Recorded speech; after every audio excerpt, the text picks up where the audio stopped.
नमस्कार दोस्तों, मैं रूबी स्वागत करती हूँ आप सबका रूबी की लोकगीत में। आशा करती हूँ कि आप सब बढ़िया होंगे, मैं भी अच्छी हूँ।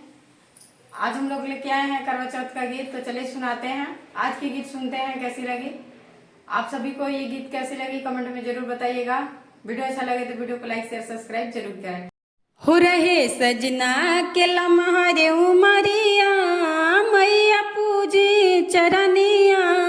हो रहे सजना के लम्हारे उमरिया, मैया पूजी चरनिया।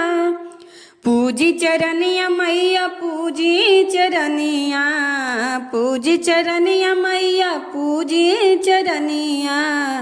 हो रहे सजना के, हो रहे सजना के लम्हर उमरिया, मैया पूजी चरनिया। हो रहे सजना के लम्हर उमरिया, मैया पूजा तहर चरनिया। होले के हाथवा में पूजा के थलिया, मैया पूजी चरनिया। होले के हाथवा में पूजा के थलिया, मैया पूजी चरनिया। हो रहे सजना के लम्हर उमरिया, मैया पूजी चरनिया।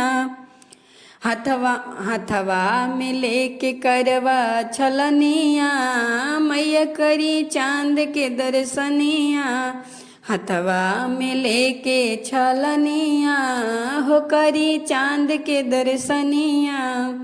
हो सजना के, हो सजना के लम्हर उमरिया, मैया पूजी चरनिया। पूजी चरनिया मैया पूजी चरनिया, पूजी चरनिया मैया पूजी चरनिया।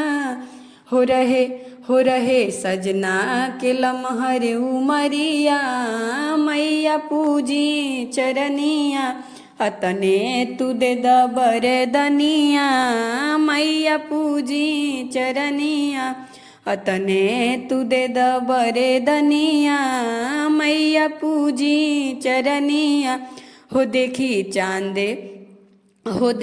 चांदे के करी दर्शनिया।